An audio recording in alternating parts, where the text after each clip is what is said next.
From Silicon Valley, California, this is Fresh Dialogues. Paul, thank you very much for joining me today on Fresh Dialogues. I really appreciate it. Okay, good to be doing this.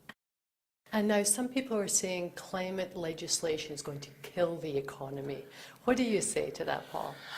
A lot of people have done some serious work on trying to figure it out. And now, to some extent, it'll be unknown territory. We don't know what happens when you get the price of carbon significantly higher than it is now. But the economy's got a lot of flexibility. We have precedent. We had the problem of acid rain, and we introduced a cap-and-trade system, SO2 permits. And a lot of people said, oh, it's going to kill the economy, terrible stuff. In fact, it turned out that dealing with it was cheaper than most estimates had suggested beforehand. Given the incentive, the private sector found ways to generate a whole lot less acid rain. So current estimates are that if we did something like the legislation that the House has already passed, that 10 years from now, it would be maybe 1/3 of a percentage point off GDP. And 40 years from now, when the constraints would be much stiffer, it would be something like 2% off GDP, relative to what it would otherwise have been. So if you think about what it would do to the growth rate, it's minimal. We don't know that those numbers are right, but if history is any guide, they're probably too pessimistic. It's just not a big deal. Excellent. Now let's talk about your column, Paul. You've written a column for the New York Times since 2000, I think? That's right. Now, you didn't pull any punches with the Bush administration. In fact, you talked last night about the Bush White House being evil and stupid. Yes. What is your characterization of the Obama White House? Oh, they're good guys and they're smart, but just not as forceful as I'd like. So no, it's a world of difference. This is not. We're now having when I argue with them in my column, this is a serious discussion. I mean, we really are talking about. We really are in effect speaking across the transom here. Is it really a dialogue? Are you hearing back from them? Oh yeah.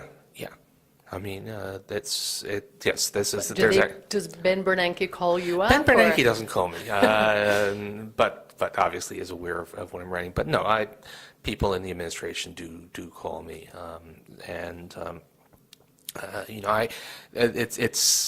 never going to be an insider type, but at this point, I actually do have, genuine contact with. Both with the White House and with congressional leadership, so it's no longer this sort of Cold War as it was during the Bush years. Right, and some people describe your writing as having a missionary zeal. Where does that come from, Paul? Can you trace that back? Oh gosh, I have to say, during the Bush years, if you didn't feel passionate that we had to change things, there was something wrong with you. You didn't have a pulse. Right. So if before that, I was actually a pretty cool, technocratic sort of writer, and I had some fun, but I wasn't crusading. So that was what changed it. And now, I'm trying to make this progressive moment in American history a success. So that's where I'm pushing.